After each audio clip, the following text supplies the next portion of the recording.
Oh boy, I finally achieved my dreams of getting into an Ivy League school. Borchmore? Did somebody say Borchmore? Go caveman. If you get that joke, I love you.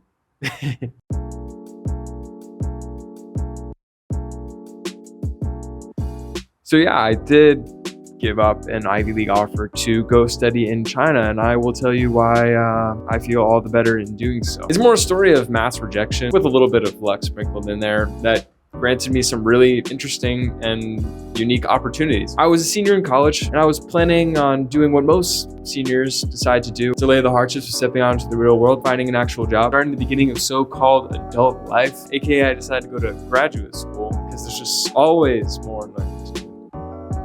Right?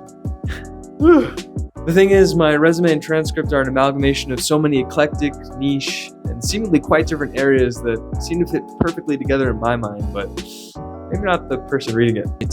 Pull it up right now.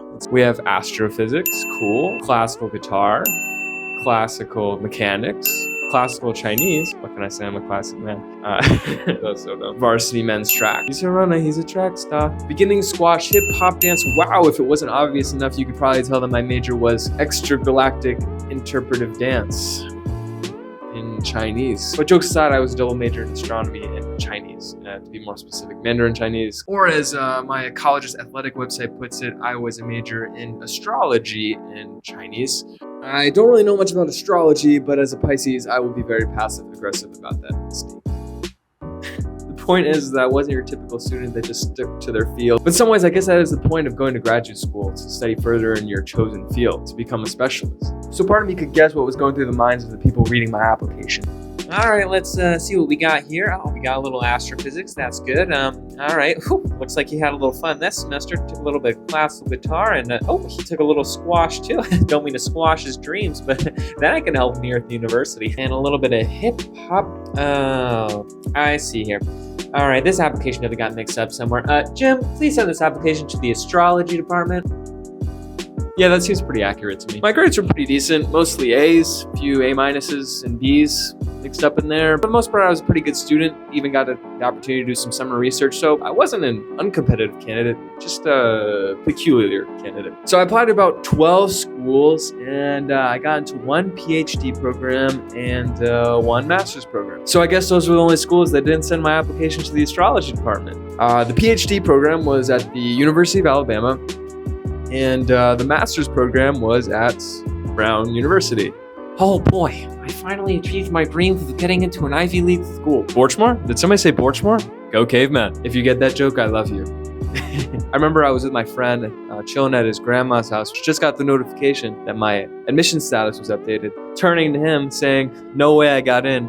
I was just so accustomed to getting rejected. It was just like, I didn't want to get hurt anymore. Opening it up, seeing the first word, congratulations, I to be honest, I was happy, but I didn't even really care that much. Don't get me wrong, getting accepted into a prestigious university is such a great honor. It's in some ways a sign of recognition of the hard work and dedication you put to your studies. But in the end, for me, that's all it kind of ended up being. Nice pat on the back. I was actually more excited about getting to the University of Alabama because it was fully funded and I would have been a TA. Brown program was not free. I would have to pay out of pocket. I could not afford that. And the story could have just ended there. I could have just gone to the University of Alabama and everything would have been just fine. But there's always just some part of me that's looking for experiences off the beaten path. Why? Just for the sake of being different? For me, I feel like spending most of my days in the current American education system is leading me to live a life that other people have already lived. And the more I stay in it, it's just molding me to be a certain kind of person. Obviously, this is very general, but for me, school kind of just lays things out for you. It gives you classes, it gives you research. Even if you are super knowledgeable and have so many super creative ideas, your research probably will be led and directed by your professor. They have the funding and the money.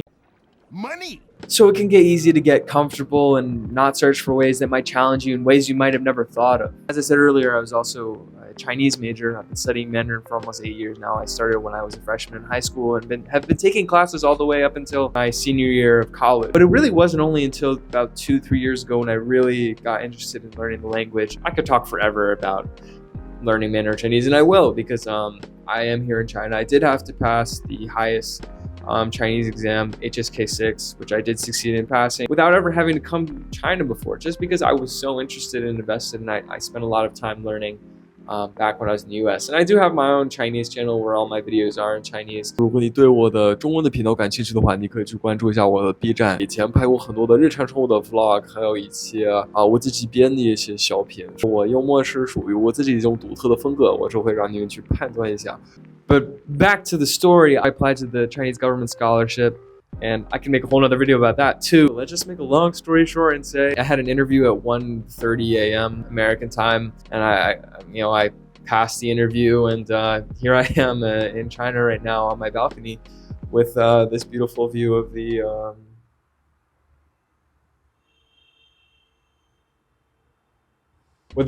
this highway in Hefei City. University here is the University of Science and Technology of China, USTC, or 中国科学技术大学. I am literally the only American in my program, or really the only foreigner for that matter. And it's just totally different from if I were in the US, where like everything around me would be the same. All my classes are in Chinese, and all my my projects, my reports. I spent most of my time studying Mandarin over in the US, and now I'm here. But yeah. That's where my life is right now. Thanks for listening to me ramble. If you like this video, please subscribe. I'm going to make more similar videos. I do a lot of fun, cool things here. So yeah, I'll see y'all in the next one. Live life differently. Live life like it's your own. Peace.